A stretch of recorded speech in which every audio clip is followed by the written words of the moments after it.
शिवसेना उद्धव बाळासाहेब ठाकरे जे आमच्या पक्षातून जे 6 खासदार फुटून काल आधी दिल्लीमध्ये दाखल झाले आणि त्यांनी हा पक्ष खासदार म्हणून जे ज्या शिंदे सेनेमध्ये विलीन झाले त्यांचा मी तीव्र शब्दात इथे निषेध व्यक्त करतो। हा सर्व निमित्त मात्र आहे, एकनाथ शिंदे साहेब फक्त निमित्त मात्र आहेत भाजपसाठी। भाजपला काही करून या देशामध्ये मतदारसंघाची पुनर्रचना करायची आहे आणि त्यासाठी त्यांनी हे खासदार फोडण्याचा उद्योग सुरू केलेला आहे। हे फक्त निमित्त मात्र आहेत एकनाथ शिंदे। या सगळ्यांच्या पाठीमागे फक्त भाजप आणि भाजपच कारस्थान आहे, हे जनता इथं कधी विसरणार नाही। जे खासदार आहेत त्यांना म्हणजे त्यांना आम्ही दिलं जात आहे, जवळपास 50 कोटीचा हमीभाव सुरुवातीला 15 कोटी येण्याचं ठरलंय। नेमकं काय ते आरोप होते आणि काय तुम्ही सांगाल त्याचं विषय? संजय राऊतांबद्दल बोलायला झाल्या जेव्हा जेव्हा त्यांचे लोक सोडून जातात तेव्हा ते प्रेस कॉन्फरन्स घेऊन गद्दार, खोके, पैसे घेतले असे आरोप करतात। परंतु त्यांनी आरोप न करता त्यांनी स्वतःचं आत्मपरीक्षण करण्याची गरज आहे। मातोश्रीला सुद्धा आरसा बघण्याची वेळ त्यांनी आणून ठेवलेली आहे।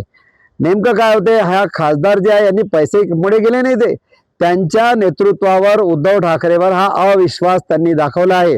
आणि दुसरीकडे भक्कमपणे बाळासाहेबांची शिवसेना, बाळासाहेबांच्या विचारांची शिवसेना सन्माननीय एकनाथजी शिंदे साहेबांच्या नेतृत्वामध्ये पुढे जात आहे। आणि त्यांच्या लक्षात आलं आहे की 2029 मध्ये सुद्धा काही भविष्य नाही, कारण घरी बसून पक्ष चालत नसते।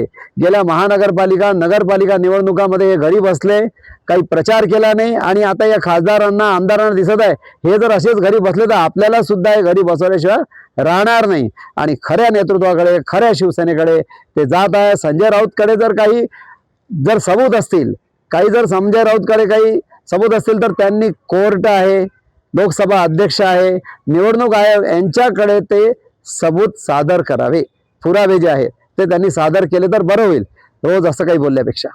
संजय राऊत सातत्याने पत्रकार परिषद घेतात, आरोप करतात, त्यामुळे शिवसेनेला कुठेतरी नुकसान होत आहे का? तुम्हाला काय वाटतं? संजय राऊत साहेबांनी काय केलं की रोज आरोप करून त्या शिवसेनेमधले सर्व लोक, जवळपास 80% 70% लोक आता सन्माननीय एकनाथजी शिंदे साहेबांकडे आलेले आहेत। आणि संजय राऊतचं जर असंच चालू राहील रोज प्रेस कॉन्फरन्स तर पुन्हा उरलेले जे 20-30% लोक आहे ते सुद्धा इकडे यायला वेळ लागणार नाही। आणि म्हणून काहीही आरोप न करता आत्मपरीक्षण करण्याची वेळ आलेली आहे। त्यांनी आताही आत्मपरीक्षण करावं।